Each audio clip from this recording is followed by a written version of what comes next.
Good evening, everyone. Trying a live stream just to see how this all works. But basically, gonna kind of go through the weather for the overnight and just kind of do it as I would do it when I'm just sitting here looking to make a post. So, what we're looking at here is the convective map. Hasn't changed much. There's definitely going to be some wind, which is already starting. Let me show you that. This works like it's supposed to. Hey, look, there we are.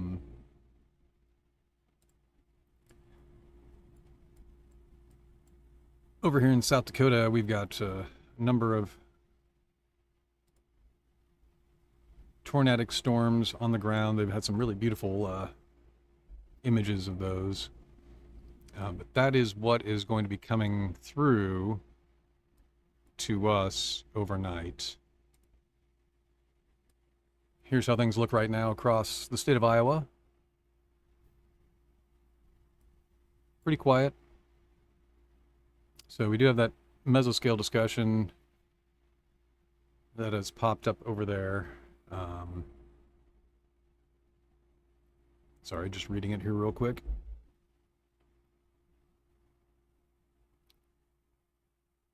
Tornadoes, wind damage, isolated large hail will be likely with the more intense cells over the next several hours.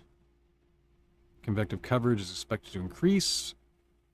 So basically, yeah, going to be getting bigger and badder as it moves to the east. So let's go back to the models here.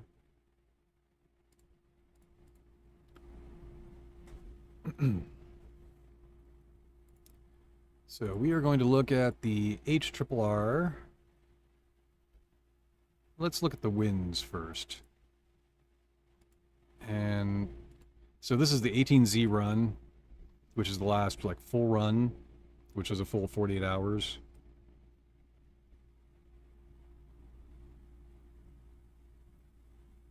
So you can see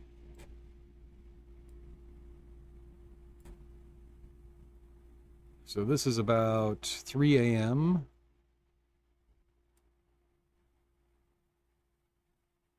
as it moves through the state. Now, if we look at the latest run, which hasn't quite finished yet, this gets us 12 hours out if it updates. Yeah, there we go.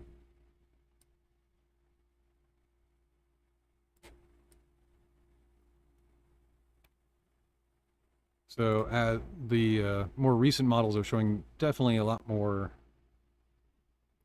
wind. I don't know if you can see that there, but that's showing like 56 mile an hour, and this is at midnight. And as it comes into the metro area, yeah, 50, 60 mile an hour winds.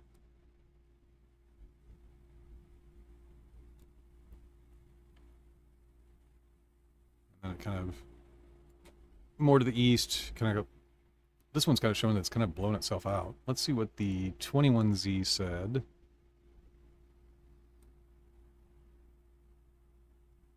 It had a little bit more organization as it comes in. That's between 1 and 2 a.m. It's moving fast.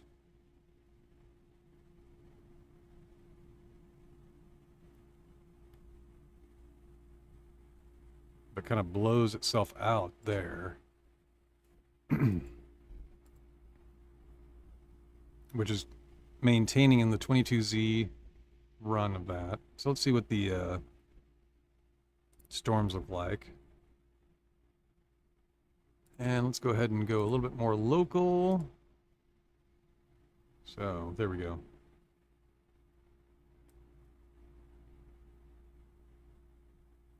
So this is the HRRR 22Z. So there's 10 p.m. 11, midnight, 1 a.m. 1 a.m. coming through.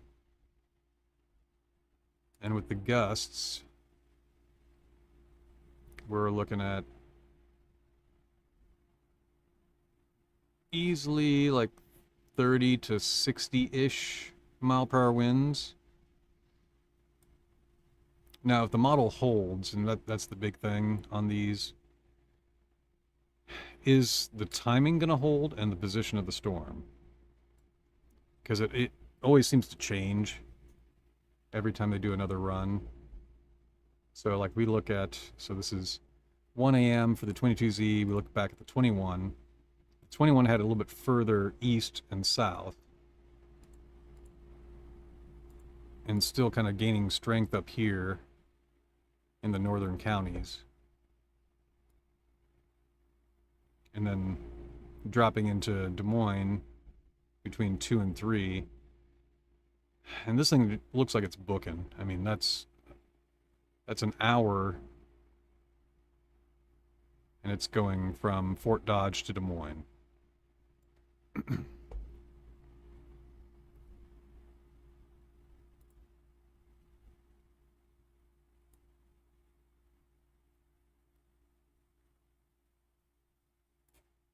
So let's look at the NAM 3K just to see what it pulls up. This is the 18Z run of the NAM 3K.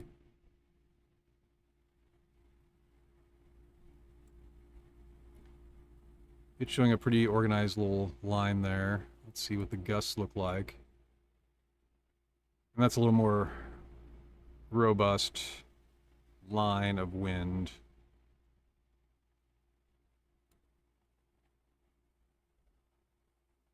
Oof. Yeah, going into Mason City around 1 a.m. This one's showing, you know, between 80 mile an hour plus winds.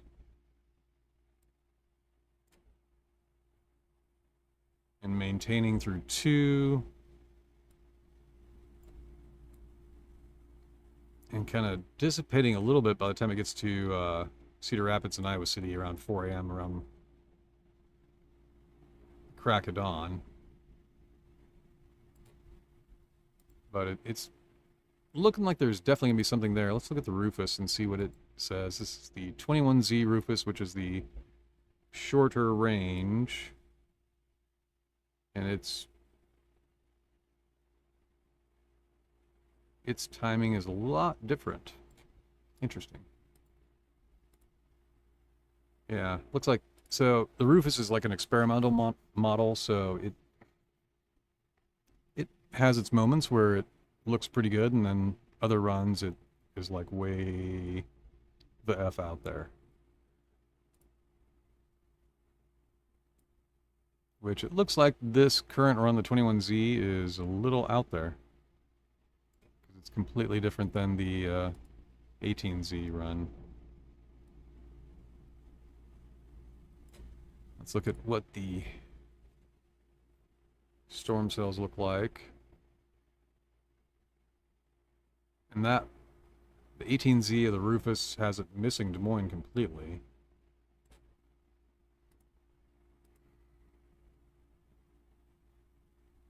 Which that makes sense because this is the HRRR, very similar.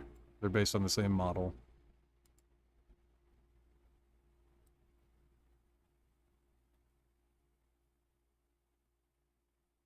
But what I'm looking at and what just kind of what I'm seeing and feeling on this one. So midnight, it's going to be kind of knocking on our door. And then anytime after that, it'll come through. Up here to the north and east of the metro, that's probably where we're going to see the heavier stuff, the heavy winds. But we may get a little outflow pop through. So if you have stuff out, I would put those things up, kind of batten down the hatches for the night. If you have a weather radio, plug it in, make sure it's tuned and charged up, and just kind of be prepared for any warnings that do come out. I don't think it's going to be terrible. It's probably going to be very similar to what happened last night as far as wind goes. Not a lot of rain, but a quick little burst of wind coming through the metro. I gotta stop saying but anyway,